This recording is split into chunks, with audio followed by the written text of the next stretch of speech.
Hi hello friends, welcome back to Media Talks. நான் உங்கள் Monica. Sunday 10 மணி promo எல்லாருமே பார்த்துருப்பீங்க. ஸோ நம்ம எதிர்பார்த்த மாதிரி ஒரு பாசிட்டிவ் ட்ராக் தான். அதே மாதிரி தான் ட்ராக்குமே மூவ் பண்ணியிருந்தாங்க. ஃபைனலாக நம்ம காவேரிக்காக எல்லாத்தையுமே பார்த்திங்கன்னா விஜய் விட்டுட்டு வராரு. அதாவது நீங்கள் காவேரிக்காக சொத்தில் விட்டு போகலான்னு முடிவு பண்ணிட்டியா, காவேரி தான் உனக்கு முக்கியம் முடிவு பண்ணிட்டியா அப்படிங்கிற மாதிரி கேட்குறாங்க பாட்டி. இது என்ன கேள்வி பாட்டி? எங்கள் விஜய்க்கு காவேரி இருந்தால் போதும், வேறு என்ன வேணும்? எங்களுக்கும் விஜய் காவேரி இருந்தால் போதும், வேறு என்ன எங்களுக்கு தேவைப்படுது அப்படிங்கிற மாதிரி தான் இருந்துச்சு. பட் நம்ம விஜய் பார்த்தீங்கன்னா, ஸோ காவேரி என் கூட இருந்தேன்னா இதை விட பல மடங்கு நான் சம்பாரிச்சிடுவேன் அப்படிங்கிறத சொல்லிட்டு அங்கேருந்து கிளம்புறாரு. வீட்டில் தாத்தா பாட்டி எல்லாருமே பின்னாடி போய் கூப்பிட்றாங்க. பட் காவேரிக்காக எதுவுமே வேண்டாம் அப்படின்னு சொல்லிட்டு அங்கேருந்து கிளம்பிடுறாரு. அங்கே போயிட்டு பட் அந்த டைலாக் ரொம்பவே மாசாக இருந்துச்சு. ஸோ நான் பணக்கார விஜய் கிடையாது, ஒரு நார்மலான ஒரு சாதாரண ஒரு விஜயாக வந்திருக்கேன், இப்போ உங்கள் அம்மா ஏற்றுப்பாங்களா அப்படிங்கிற மாதிரி காவேரி கிட்டே கேட்குறாங்க. சாரதாமா அப்படியே ஒரு மாதிரி பார்த்துட்டு இருக்காங்க.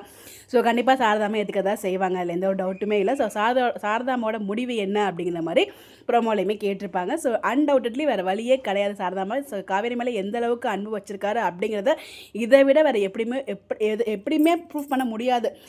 இதுக்கு மேலே எப்படிங்க ப்ரூஃப் பண்ண முடியும்? எதுவுமே வேணான்னு உதவி தள்ளிட்டு நான் எனக்கு காவேரி தான் முக்கியம்னு சொல்லிட்டு அங்கேருந்து பேக் தூக்கிட்டு கிளம்பி வந்துட்டார்.